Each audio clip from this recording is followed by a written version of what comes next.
When economists look at a disaster, they don't look for emotions, they look for the data. And right now, the data coming out of the American tourism sector is flashing red.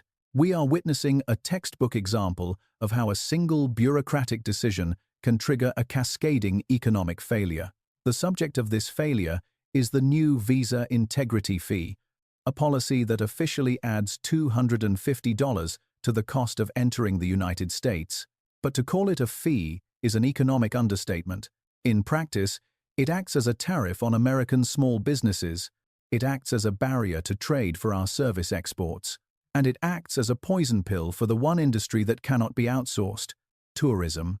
Today, we are going to conduct a forensic audit of this policy's impact across 10 major U.S. cities. We aren't just looking at fewer tourists.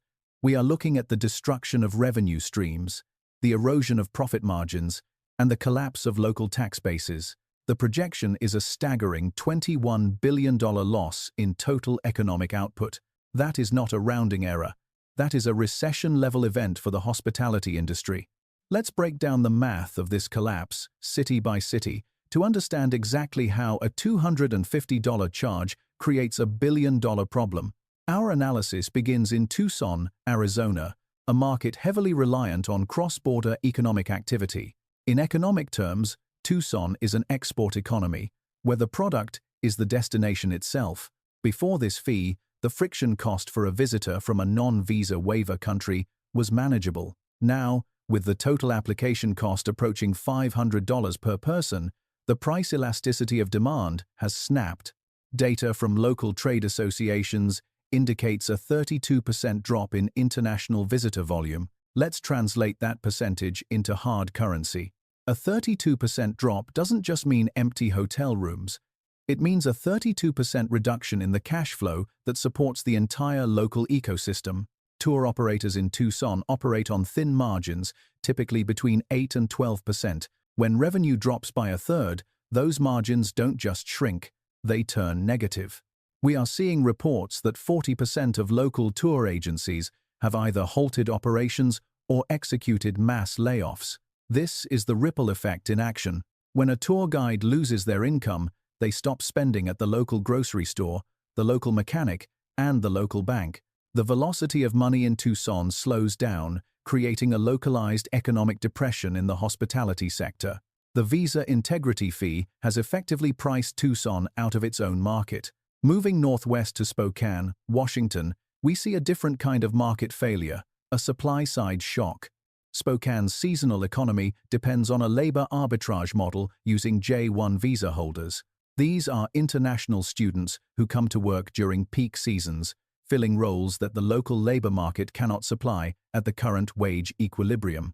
The new fee applies to these workers as well.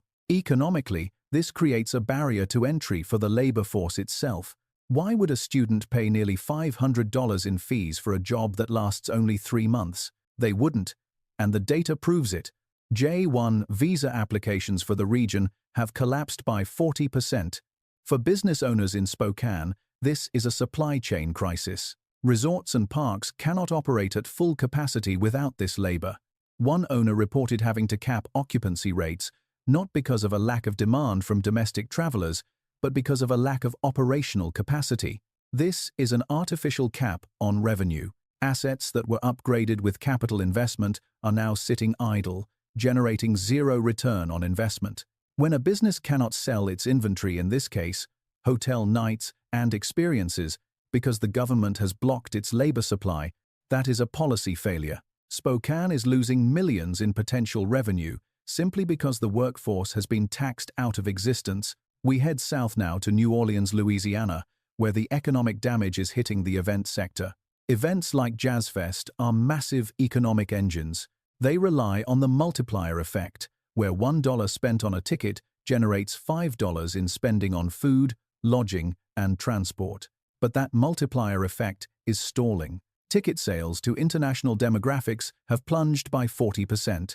From a macro perspective, international visitors are the most valuable customers in the tourism ecosystem. They stay longer and spend roughly 3 times more per day than a domestic tourist.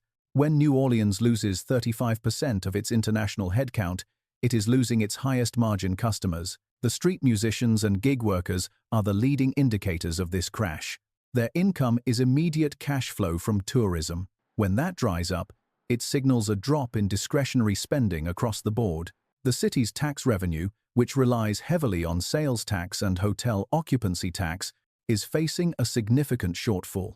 This means less money for infrastructure, for policing, and for public services. The visa integrity fee is effectively defunding the city of New Orleans by choking off its primary source of external capital. Moving upriver to Kansas City, Missouri, we encounter a case of sunk cost risk. Kansas City is preparing for the 2026 World Cup, a global event that usually promises a massive return on investment. The city and private investors have poured hundreds of millions into infrastructure, betting on a surge of international liquidity. However, the new fee structure has fundamentally altered the risk profile of this investment. Current projections estimate a revenue loss of $200 million, specifically tied to the drop in international attendance. Let's look at the demographics of a World Cup. A huge portion of the fan base comes from South America and Africa, regions where the currency exchange rates already make US travel expensive. Adding a $500 entry barrier makes the trip financially impossible for the average fan. Tour packages from these regions are seeing cancellation rates of nearly 50%. This turns the World Cup from a windfall into a potential liability. If the hotels built for these fans remain empty, the debt service on those construction loans still has to be paid. Kansas City is staring at a potential solvency crisis for businesses that leveraged themselves based on attendance models that are no longer valid. The federal government has essentially devalued Kansas City's investment in the World Cup. Now we analyze the Florida market, starting with Miami. Miami acts as the financial and shopping hub for Latin America. The relationship here is transactional. Visitors come to buy goods, essentially importing US products back to their home countries. But the fee has acted as a tariff on these shoppers.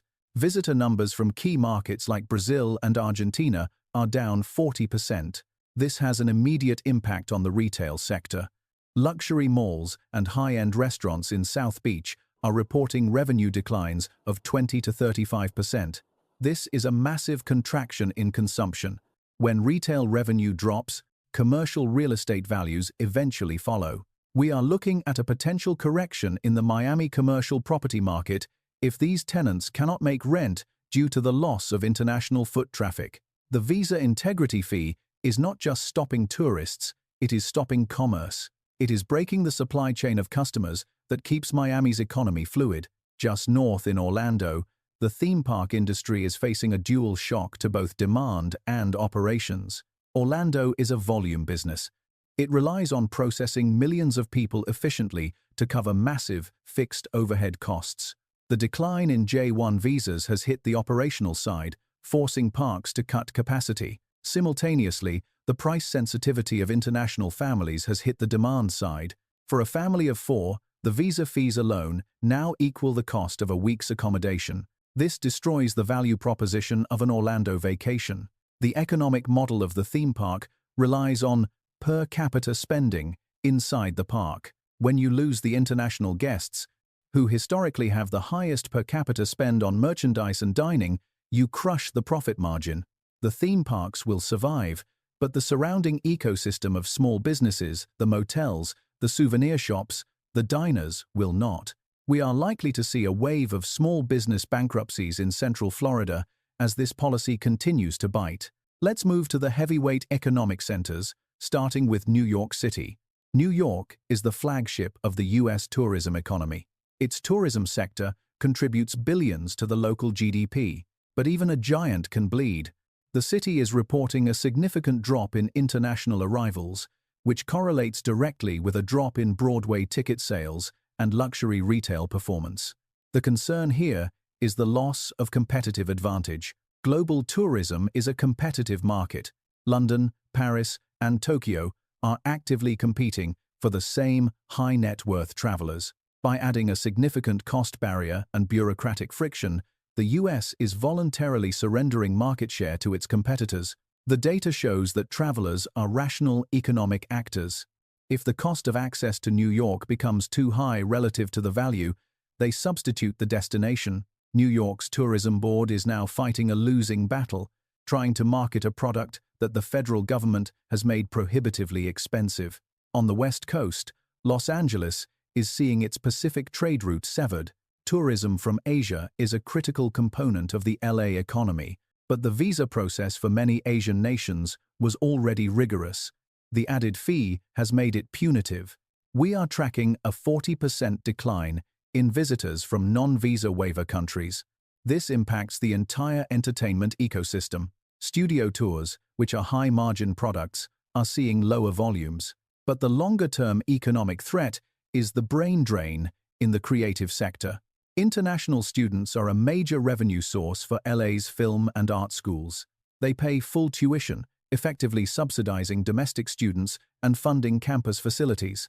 As these students are priced out by visa costs and discouraged by the hostility of the process, that revenue moves to Canada or the UK.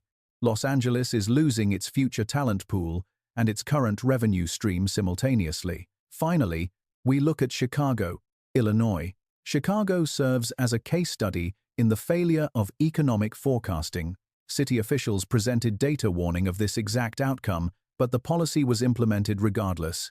Now, Chicago is realizing a 44% drop in international bookings. The architectural boat tours, a primary revenue driver for the Riverwalk district, are down by 50%. That is a 50% haircut on revenue for a capital-intensive business that has to maintain expensive vessels and pay high docking fees. This pushes many operators below the break-even point. If this trend continues through another fiscal quarter, we will see consolidation in the market, with smaller players being bought out or liquidating assets. Chicago's story proves that this is a systemic policy failure, where the revenue generated by the fee for the federal government is dwarfed by the revenue lost by the private sector. So, what is the total economic impact when we aggregate these 10 cities? We are looking at a massive destruction of value. The visa integrity fee generates a few $100 million for the State Department, theoretically, but in doing so, it wipes out $21 billion in tourism spending. The return on investment for this policy is catastrophically negative. For every dollar the government collects in fees, the U.S. economy loses roughly $100 in activity. This is bad economics. It is a policy that prioritizes administrative revenue over national prosperity. We are also seeing a distortion of the labor market. By cutting off the supply of seasonal workers via the J-1 visa fees, businesses are forced to raise wages to unsustainable levels or reduce capacity, both of which fuel inflation or reduce output. And let's not forget the tax implication. International tourists pay sales tax, they pay hotel taxes, they pay taxes on rental cars, they do not use public schools, they do not draw on Social Security, and they do not burden the healthcare system. They are pure profit for the American taxpayer. By driving them away, we are voluntarily cutting off a source of free tax revenue. The 10 cities we visited today are just the tip of the iceberg. The data is clear. The United States is becoming uncompetitive in the global travel market. We are pricing ourselves out. We are signaling to the world that we are closed for business. The chaos in these cities is not emotional, it is mathematical. When you raise the price of admission, fewer people buy a ticket. And right now, the US economy is paying the price for that lost ticket sales. Unless this fee structure is revisited and revised based on economic reality, the trend lines for 2026 and beyond point only in one direction, down. This is a wake-up call for policymakers. You cannot tax your way to prosperity, but you can certainly fee your way into a recession for the tourism industry. Thank you for watching this analysis. If you found this data breakdown valuable, please share it. The numbers don't lie, and right now, they are telling us a very expensive truth.